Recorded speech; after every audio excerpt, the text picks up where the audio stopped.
Dear students of class 10th, today we'll study about respiration. In my previous lecture, I told you about photosynthesis where carbon dioxide is utilized. But here in this process, carbon dioxide is released.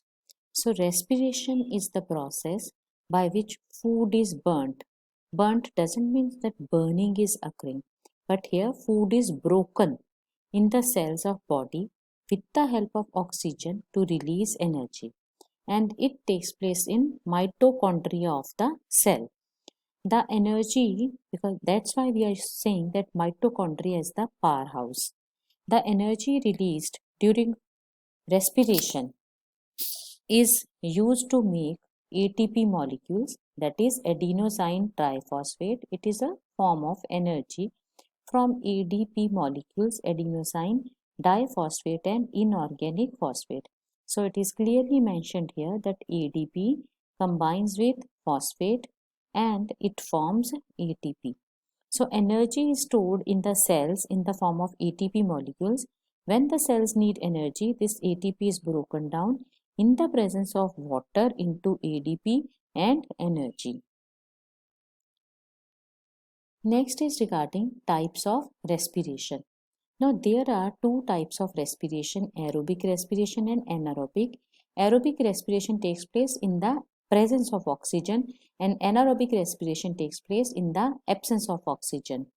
Now in case of aerobic respiration, which is occurring in cells in the presence of oxygen, it produces more energy and end products are carbon dioxide, water and energy, and it is occurring in almost all the organisms.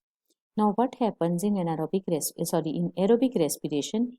Glucose, this is glucose, in the presence of oxygen in cytoplasm of cell, it is converted into pyruvate. Then in the presence of oxygen, here also oxygen is present, in the presence of oxygen in mitochondria, it is broken into carbon dioxide, water and energy. This is about aerobic respiration, where glucose, when it is present in the cell, in cytoplasm, it is broken into pyruvate in the presence of oxygen, and pyruvate in mitochondria in the presence of oxygen changes into carbon dioxide, water and energy. Similarly, in case of anaerobic respiration, here it occurs in absence of oxygen and it produces less energy. The end products are lactic acid or ethanol, carbon dioxide and energy, and it takes place either in muscle cells or yeast. Now in first example, in first equation, we are showing here that in anaerobic respiration in muscle cells, glucose first in cytoplasm in the presence of oxygen converted into pyruvate, but in muscle cells because of lack of oxygen it converts into lactic acid and energy. You must have seen that persons who are in a job where they have to stand, or because of extensive exercise, what happens, or by long walk, what happens that after walking, sometimes we feel pain in our legs. So how this pain in legs occurs? Because of release of lactic acids in skeletal muscles. So lactic acid is released because oxygen is not able to reaching properly in the muscle cells. In anaerobic respiration in yeast, glucose is converted into pyruvate, and in the absence of oxygen, pyruvate then converted into ethanol, carbon dioxide and energy. It will be summarized form here. It is represented here in summarized form like glucose in the presence of oxygen in cytoplasm is converted into pyruvate and energy. This is case of whether it is aerobic respiration or anaerobic. This part will remain same. But in case of aerobic respiration, in the presence of oxygen in mitochondria, carbon dioxide, water and energy is liberated. Then in the absence of oxygen, these are two conditions of anaerobic respiration. In the absence of oxygen in muscle cells, lactic acid and energy, and in the absence of oxygen in yeast cell, ethanol, carbon dioxide and energy, these forms are liberated. Next is regarded respiration process, how respiration occurs.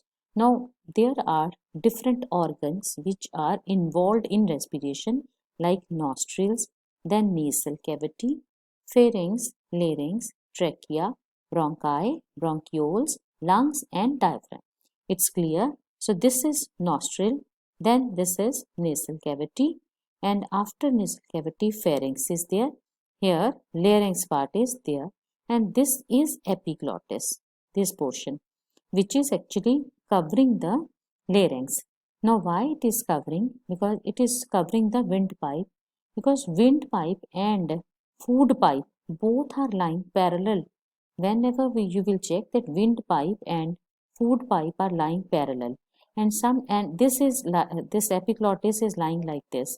So sometimes whenever we talk while taking food, so some food particles they may go they just touch epiglottis and coughing occurs. So that is actually prevention done by this flap of epiglottis inside the windpipe. So after this larynx, there is trachea where cartilaginous rings are present. Now why these cartilaginous rings are there? That sometimes what happen, very less amount of air moves inside the this tube, and if rings are not there, then there are chances that this pipe like structure may collapse. So to avoid collapsing of trachea, cartilaginous ring like structures are present in this. Trachea then bifurcates into, this enters into bronchi, then bronchi further into bronchioles, and finally these end up in alveoli. Now air enter through nostril. Air enter through nostril. In nostril, hair and mucus, they trap dust particles, and they also take away some little microorganisms. They get attached to mucus. So mucus and hair, they prevent entry of fine dust particles, pollutants, etc. in the this windpipe. It then passes through pharynx, larynx, trachea, as we told you that all these they like windpipe, then enters into bronchi and finally enters into lungs. The trachea has rings of cartilage, I have already told you, which prevents it from collapsing when there is no air in the trachea.